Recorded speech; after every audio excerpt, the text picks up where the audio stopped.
You've witnessed the Egyptian camelry. Now witness the Persian camelphracts. Sorry, I'm going to try and get both cinematic mode and regular mode. So, charge in. Anyway, so 17 kills on this camel cataphract. Let's see how many kills they get. Now, this thorax hopper enough in destroying my general.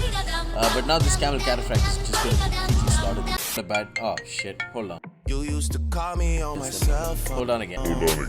What's up guys, Blade Master here. Going to be bringing you yet another Total War Rome 2 online battle. This is another one that is fought in the Blade Balance mod. Of course, have I been showing you any other Rome 2 replays other than that? No. This is going to be something different because I have finally taken Parthia. I haven't played Parthia in vanilla or Blade Balance in such a long time. And that's mainly because Parthia wasn't really changed before in the Blade Balance mod, but that has changed now. Parthia probably was nerfed, indirectly nerfed, because of the barbarian spears, mid-tier spears getting so much more powerful due to the access to precursors and stuff. And every other faction being buffed, like the Hellenics with their pikes, would make Parthia severely underpowered. But that has changed. It's not very apparent, but I think it is a pretty powerful change for Parthia, and to an extent for cavalry in the game in general. Now, in terms of cavalry, Rome 2 and Attila are poles apart.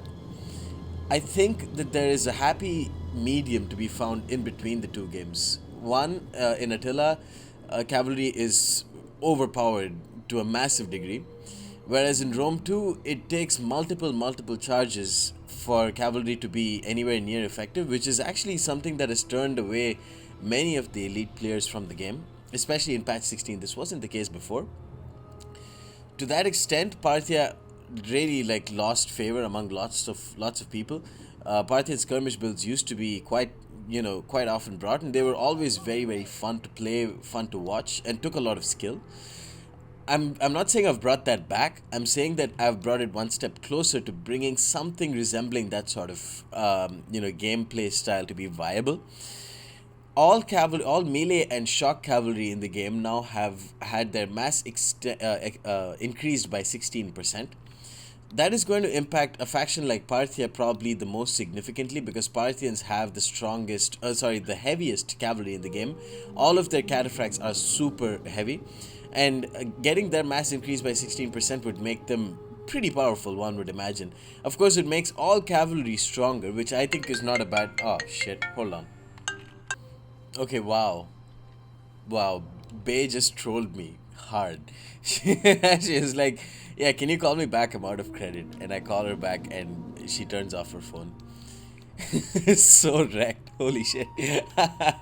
Anyways, so yeah, shock cavalry have had their mass increase. All cavalry have had their mass increase, and that would impact something like companions a bit more. It would impact cavalry in general a bit more, and I think that's a good change, or that's a decent change. I've yet to see, no one has really complained, or no one has really said anything, because it's kind of a stealth change. It won't really be apparent until you play a lot of the game, I think.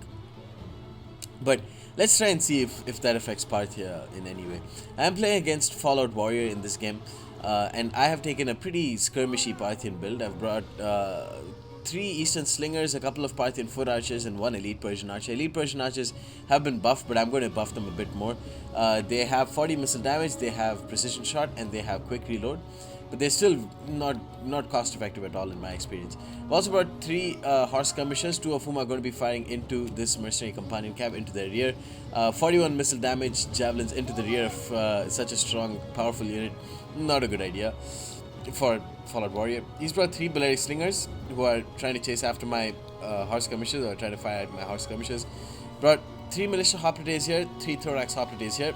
Classic mistake. You always want to intersperse your your strong infantry with your shitty infantry, not give your opponent a clear target in 3 heavy infantry like that.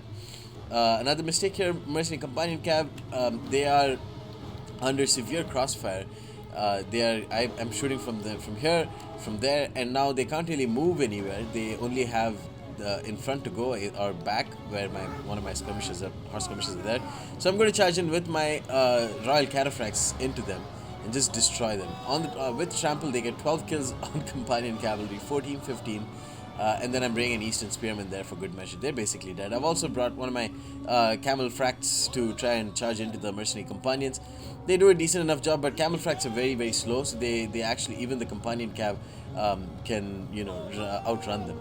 But they still manage to catch some of them while they're retreating, and they start to cause a lot of damage very quickly. So use trample. Now my Royal Camelphract's very tired, but they have destroyed a companion cav. And this companion is also not looking very good. They're already down to 38 men.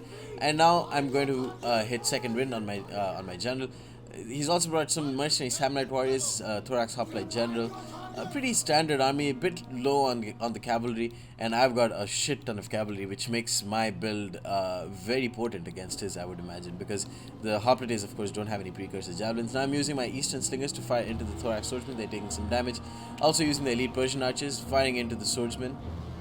Getting good kills, using precision shot, upping their damage up to 47, and with quick reload their shots per minute goes up to 10. Against a cavalry unit or something like that, they'd probably be incredibly deadly, but Samnite warriors have got good shields, they've got excellent armor, so it's not really going to be very important or very deadly against them.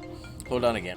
Okay, back. So, Thorax Hoplites down to 106 men, taking damage from Eastern Slingers. He's chasing after my Eastern Spearmen with his Thorax Hoplites. Of course, they're not going to be quick enough to catch after them because they're, heavy. And now I'm just encircling him. It's a very traditional tactic. Going to come in with my Camelphracts to destroy his companion cav again. He came in with militia Hoplites to help out. But, I should start focusing on the... doing a terrible job. I rear charge with my Thorax Hoplites here and immediately drop his Thorax Swordsman from 111 men to something like 60. Charge in with my Horse Skirmishers. Of course, Missile Cavalry don't have this mass upgrade. They're all still the same, so you won't really find any OP Missile Cavalry like that who will do excellent amounts of damage, with their missiles and then charge in, and they'll do a lot of damage that way too. So, Parthian Swordsman going to charge into Militia Hoplites, do a lot of damage there. I only brought a solitary Parthian Swordsman here. He's chasing after my my Elite Persians with his mercenary Samnites. I'm taking a lot of damage from his 3 Beleri Slingers who are on quick reload now. So I'm going to have to pull away my Royal Camelphracts. Camel Camelphracts just chilling there. They don't have anything to be worried about.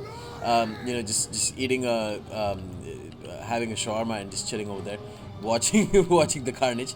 The Royal Camelphracts taking a lot of damage, but now they'll finally be able to make it into the mercenary Beleri Slingers. But and this Camel Camelphract charges in. It's at 6 kills against Thorax Hoplites. Yeah, immediately gets 7 kills against Thorax Hoplites and flattens them out. That's pretty decent. Again, it's a stealth change. You won't really find, a huge departure from the meta. But now let's try and see if I can get a good... Oh, fuck me. My Royal Camelphracts took such a huge amount of damage from that. Okay, I'm going to come in for a second charge. I'm going to try and get both cinematic mode and regular mode. So, charge in. And let me take that screenshot. Screenshot time. Excuse me. What was it for? I forgot what was the N, right? It was N. Yeah, it was N. Dope. By the way, did you guys notice, like, Apache totally copied my style last time. I think in his last video, he took a screenshot in the middle of the game. That is my style. I should copyright that. Just kidding. Anyway, so 17 kills on this Camel Cataphract. Let's see how many kills they get. Now, this Thorax Hoplite, remember, it was flattened. And let's see, this Thorax Hoplite takes a bit of damage. Ooh, okay, 30 to 53. 30 to 53 kills without a trample charge. 30 to 50. Remember, this is against a Hoplite that was already flattened before. But these are very tanky units, so that kind of damage is good. I like to see that. Maybe that would have been the case in vanilla. I highly doubt it. I mean, a 16% mass increase is quite a significant amount, I would think. Royal Cataphracts here, double experience chevron. And this Eastern Cataphract rear charged the Samnite Warriors. Samnite Warriors don't have great... what's it called? They don't have great morale. They're only at 55 despite being disciplined. So it means that getting attacked in the rear penalty is going to be pretty significant for them. Beleri Slingers haven't done much. One Beleri Slinger has done good enough in destroying my general. But now this Camel Cataphract is just going to completely slaughter them. The camels have reigned supreme.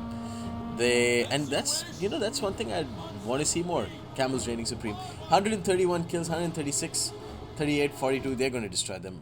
Completely hammer them. And Eastern Camelphracts here, full strength, gotten around 60 kills.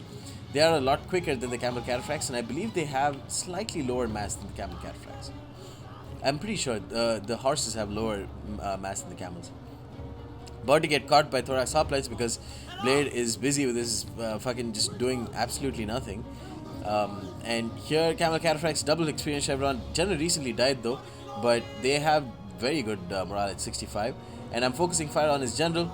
Going to come in with a rear charge with this Camelphract. 217 kills so far against a depleted Thorax Hoplite general. They're just going to slaughter them, especially with trample. 107 charge bonus with that sort of mass cannot be taken lightly, and they still don't get a triple experience chevron, which is kind of disappointing.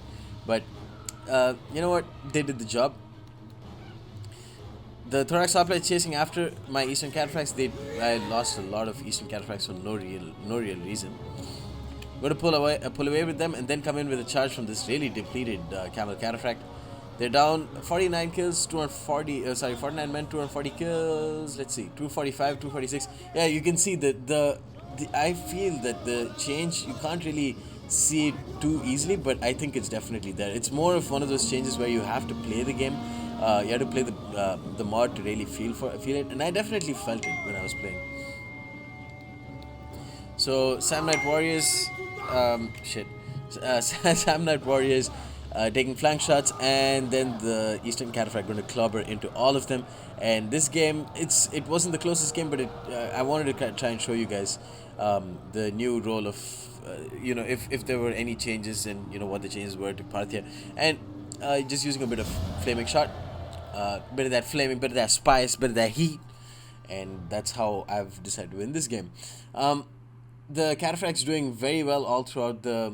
That's probably the easiest way for you to win a game, using a Camelphracts like this, just charging into undefended spear units, unbraced.